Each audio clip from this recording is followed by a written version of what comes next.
I was just going to demonstrate the new firmwares for the Ossitron. The Ossitron was launched in January this year. It's my first Eurorack module. Just for anyone who doesn't know what it is, it's an 8-bit wavetable oscillator. I've got one plugged in here. I'll turn that up. Turn the frequency down, maybe. You've got different wavetables. 32 wavetables to choose from. You can also sample your own. It's also got an inbuilt filter, which is all 8-bit. There's no analog in there at all. It's completely 8-bit throughout. You've also got phaser effects, pulse width,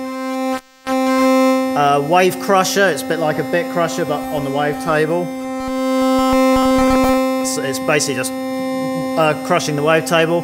You can also change the resolution of the whole audio engine. So this is at its highest resolution, so it's got a smoother sound. But if I go down to the lowest resolution, you can hear that it's much more crunchy. And I've done quite a few. There's quite a few videos on there about that. If you want to know any more information about it. So that was in January this year, and then I think it was either maybe a month or 2 months ago, I did the first update for this module, and this is 4 of these modules along the top here, and that was the Ossitron accessories pack, and that allows you to change your module from being the software that's on there to 8-part drum machine or a Ossitron dual oscillator, which is sort of very loosely based on the architecture of an ARP Odyssey, but all in 8-bit. And I'll just quickly show what you get when you get the accessories pack. Basically, you get these little overlays, instruction cards for both the drums and the Ossitron, and this programmer cable. Everything's open. In terms of the software, it's off the website, and everything's open source. And it's hackable. You can tweak it if you're into programming, that kind of thing. And then I thought I'd just quickly show you the upload process, because I think one of the things has been it's slightly off-putting for people is the idea of uploading it, but it's actually incredibly simple. And you'll see this is where these little wooden end panels come into their own, because they hold the oh, let's do that. Come off. There we go. So with the power on, you just flip it over, plug this into the back with the black wire down, like that. Then there's an application, it's a single button application on the website called Easy Uploader for Mac and PC. Then you choose the software version, which is either the original, the Ossitron, or 4 different versions of the drum software. It's basically the same software, but with 4 different banks of sounds. And those banks will increase over time. Usually I just wait for someone to say, oh, could I have these sounds in a drum bank, and then I'll do it. It's very close to being released. There'll be a piece of software to allow you to create your own drum banks as well by importing WAV files, and it will create code, and then you upload it. It's a little bit of a more complicated upload sequence because you need to use Arduino rather than this single button app, but it's not horrific. It's very easy. Anyway, so I'm going to turn this one into a drum. So you just click upload and then pick off your file, which I've downloaded before. Select it. It now tells you it's programming and it's writing. It takes about 30 seconds to upload. I've had some people ask, could I do this mid-gig?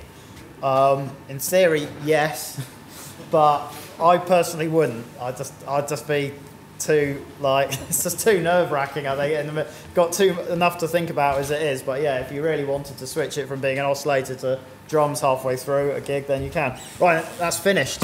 So if I now pull out the cable. Yeah, that is the best thing, buy one more. Flip it over. a little bit. Oh.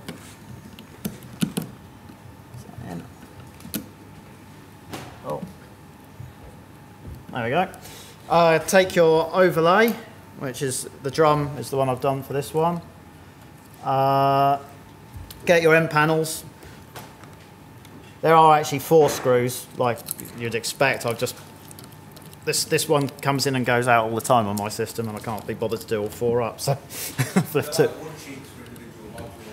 yeah. It's basically the MIDI version has full wood cheeks, and the idea was to sort of miniaturize them and give them a secondary purpose. You can see that the interface has changed, and now if I plug in a audio output, actually that should all be ready to go on channel 2.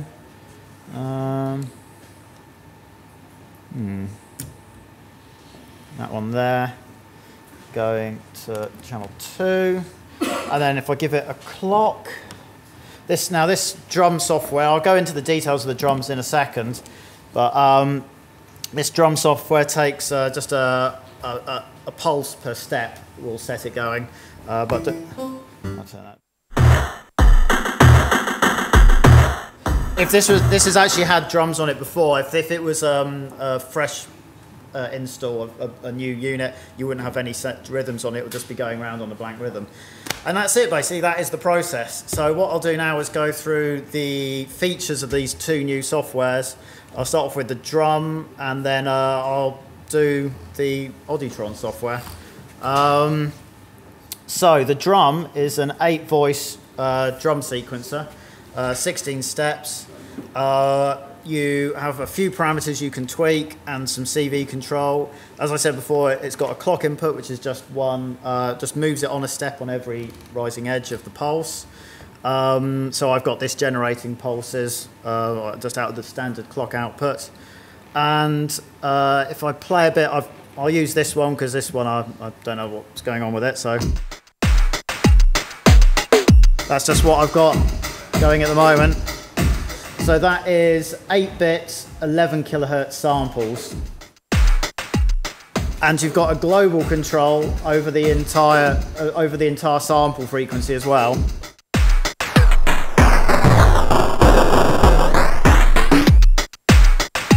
That can actually also be controlled via volts per octave input, which means some of them have sort of very pitched cowbells. So you could actually send a melody out of something like the beat step and then make the cowbell play a tune. Obviously your entire drum set goes up and down with it, but you can do some quite interesting stuff. I mean, unless you're doing specifically chiptune, I wouldn't ever imagine this being your single source of drums. It would be like something for doing, interesting fills or something, cutting to. But yeah, for chiptune, it would be perfect for doing the entire drum set. In fact, I did a drum and bass set, chiptune drum and bass, with 2 of these. It might have been 2 or 3 of these units all synced together, and it worked very well. So I'll just go through all the features of this one I've got running up here. I'll start off by clearing the sequence.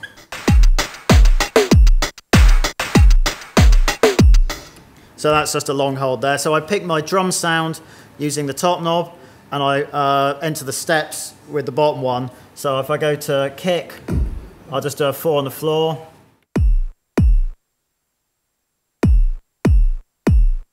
There we go. And then the parameters you've got over each sound is the volume, which is fairly self-explanatory. A delay effect, which is a repeater delay effect, which is basically setting the length of a re-triggering, which could be anything from 1 step up to 15. The feedback of that delay is locked, so you'll hear what it sounds like if I turn it up a little bit.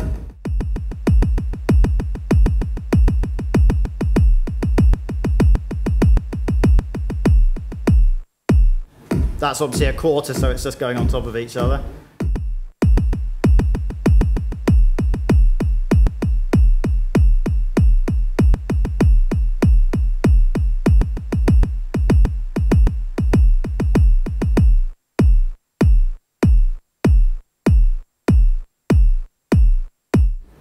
So yeah, that gives you various nice things you can do. That's great for hi-hats. So if you want to do, you know, a shuffly hi-hat that's not the same volume on every one, that's a nice way of doing it because you don't have individual step velocity control.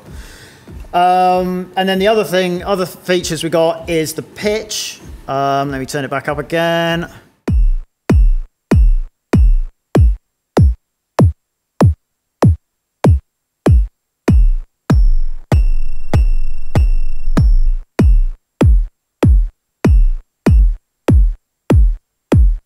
When it's in the middle, it's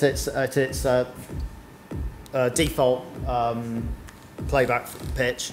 The pitch doesn't interpolate at all. So normally, you know, on a 32-bit proper product, when you change the pitch of a sample, it'll do, you know, nice interpolation between ensembles to make it sound like it, well, make it sound smoother. This doesn't do any of that. It literally jumps across the samples and hitting whatever it's at any point in time, and that has some interesting effects. It means you end up with very interesting aliasing effects. I'll do that on another sound. Well, maybe let's try it on the snare.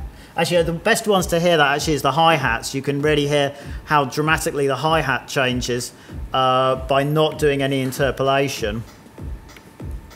So if I turn it back up again.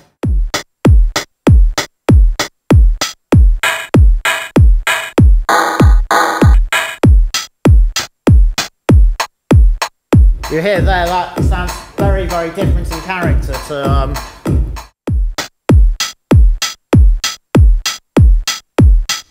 and then finally, the other input is the length of the sample. That always finds a zero crossing. So as you turn that parameter, you're not ever going to have any nasty clicks. It'll always set itself to a zero crossing. So if I do it on the kick, you'll hear that. You'll hear what I mean by that.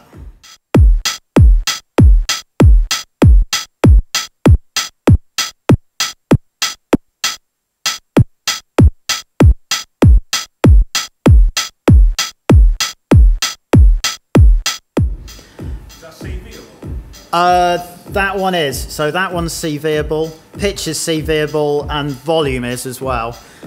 The one thing I would say with that is, of course, you've got 8 different sounds, and it will be affecting whichever one you're currently highlighted. So it's what I generally do is you basically set everything up, and then the very last thing you do is patch in on whilst on the sound you want, patch your LFO or whatever onto that, so that you've got, you know, the hi-hat going up and down in pitch, not the kick or something. It's one of those things that it'd be nice if you could lock it to a specific one, maybe with a later firmware. I'll think of a way. At the moment, I couldn't really think of a way of making this interface do that thing. But yeah, so technically, yes, it can do it, but just be careful because you'll be going between drums and suddenly a different drum will start going up and down in pitch. But yeah, I've done various things where that can work quite well. There's actually one more input I haven't talked about. It's a multi-function input. And that basically allows you, I don't know, I might be able to show it working. Let's have a quick look. If I take this, I'll just stop the rhythm. It's basically different octaves do different things. So if I'm on a sequencer, so bottom octave loads patterns. So if let's see if I can get this working on the fly. So if I'm on my bottom octave and I click a note, there we go, it's loaded a different pattern.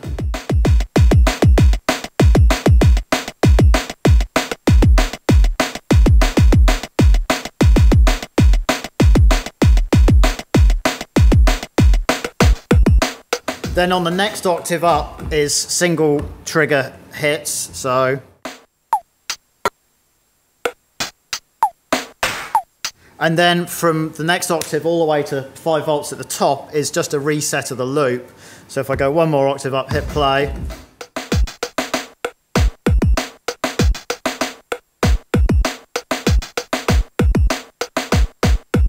There we go. It's basically forcing it back to step 1. So it sort of allows you to do multiple things using the one input. So that's what that one does. Final thing with the drums is the ability to save and load 8 patterns. And it will always load on the first beat of the bar so that you can seamlessly go between patterns. It'll flash, and now it'll move on to the next one.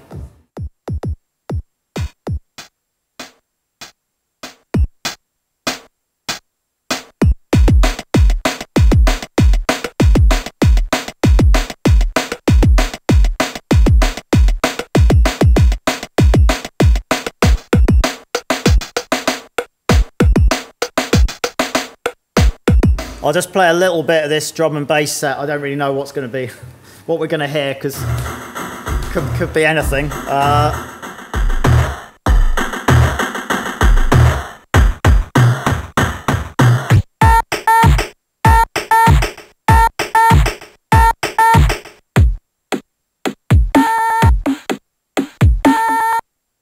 And you can hear that one. I think the tom has that vocal sound on, so they're not always what it says on the dials.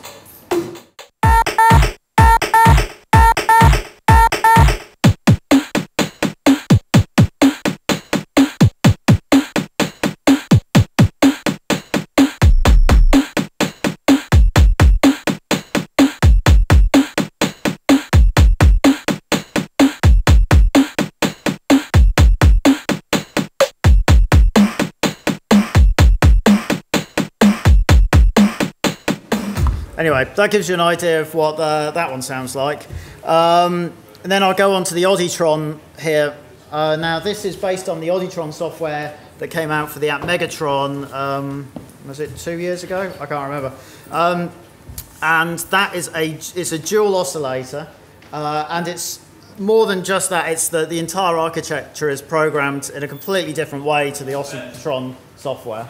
The idea is to try and recreate an analog ARP Odyssey voice architecture, but entirely in 8-bit. So it's got a smoother sounding filter, and it's got various parameters of the ARP Odyssey. There's some differences over the app Megatron version, which I'll go over as well. So I'll just turn it up and see what it's doing. Oh, not a lot. Hang on.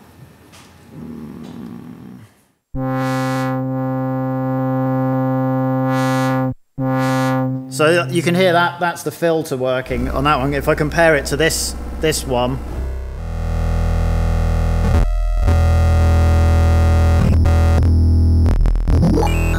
you can hear the Ossitron one is very, very aggressive. There's quite a lot of stepping in it and things. It's very gritty. But the Auditron one is much smoother.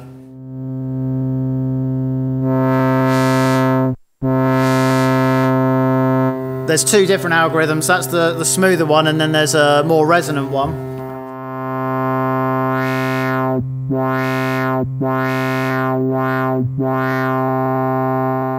And then there's a lot of the features from the ARP Odyssey. So we've got two oscillators. One with I've actually made it a detune from the first one. So if you don't plug in a volts per octave, it actually just detunes away from up by an octave.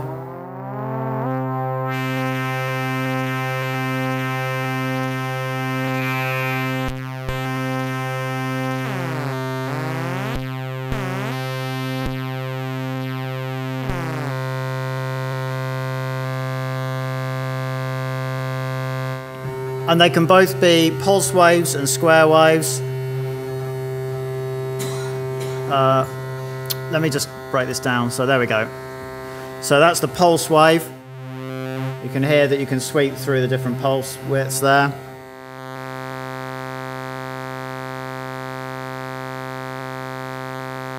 That's the sawtooth wave. And then there's ring modulator and noise as well. So let's just go, this is the white noise.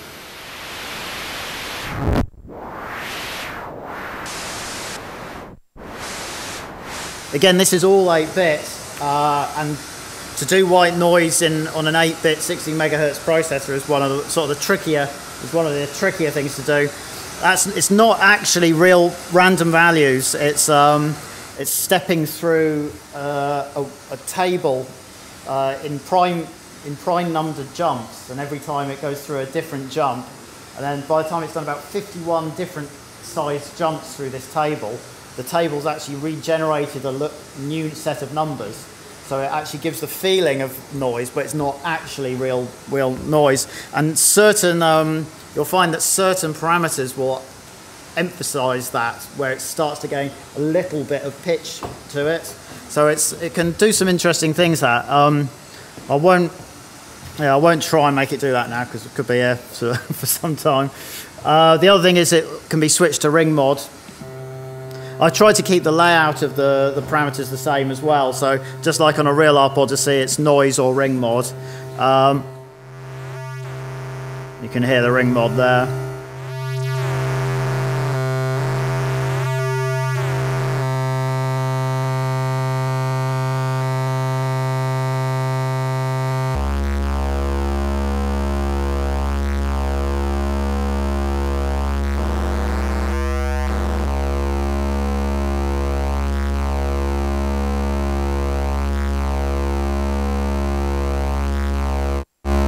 And then the key difference with the ARP Odyssey is the ARP Odyssey uses sine and square as its modulation source. Now this allows you to put your own modulation sources in, a mod A and a mod B, which can be anything, and it can also be routed to numerous parameters. So it can be routed to the filter or the frequency of the two oscillators, or the pulse width of one of the oscillators. So if I set a sequence going, oh God, sorry.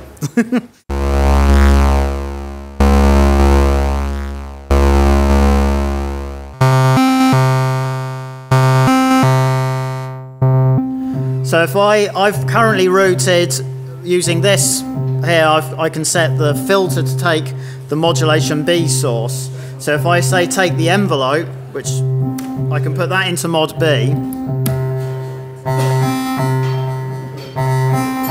and that's one of the envelopes from here is now driving the filter.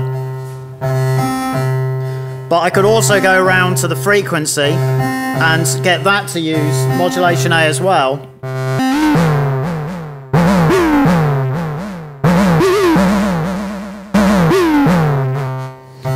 Or I could use that via modulation A. So if I go to this one here, I can put this on modulation A.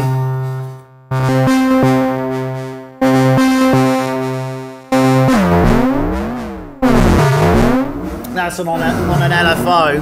I should just try using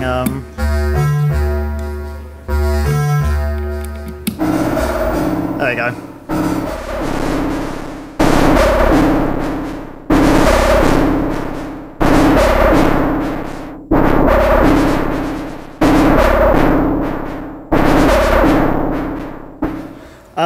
So those two are basically two modulation inputs that you can set the amount of with all these different parameters. Let's go a note quantizer, and then finally there's also wave sync like on the original Odyssey. So if I turn that on.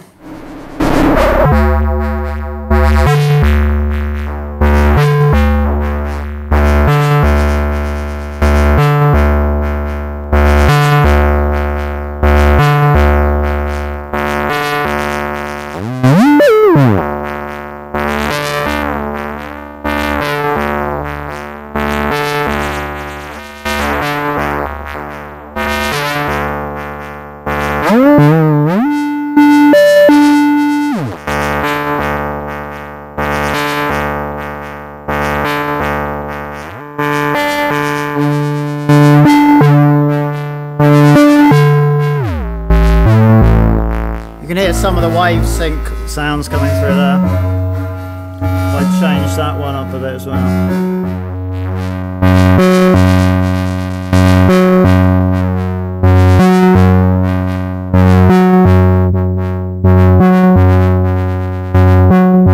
Finally, the last thing is you've got a clock input, which is a clock and CV input, which is configurable, just like with the original Ossitron, and you can actually map that to many different parameters, and that's you've got this basically lookup guide because the text is quite small on the panel, and you can this bit here shows you all the different things. There's 16 different things you can route this clock or CV to. So I've got an LFO which I can put into it here, and then I don't want that one, I want the grey one. There we go. So that's now taking that, that is currently being sent to the amount of oscillator 1 FM being used. So if I put that one back in, which is the mod A for oscillator 1, you can hear the LFO slowly turning that modulation on and off. And that could be routed to many different things. It could be wave sync, stepping through different patches. You could have 16 patches that use a clock to step through. And yeah, so that's just one example. And I think I've covered pretty much all the things it can do. Oh, it's got 16 patches that you can save. And the good thing about it is it doesn't share the same space as the Ossitron or the Ossi drum. These all store them in different places. So if you do some rhythms, they won't be overwritten by Odditron patches or anything like that. It uses all completely different areas of memory, which was always one of the weaknesses of the App Megatron, is it all shared the same memory space. So yeah, that's that. And I think that's pretty much. I think that's every feature covered. So it's. Yeah, cool. Cheers, Bob. Right now.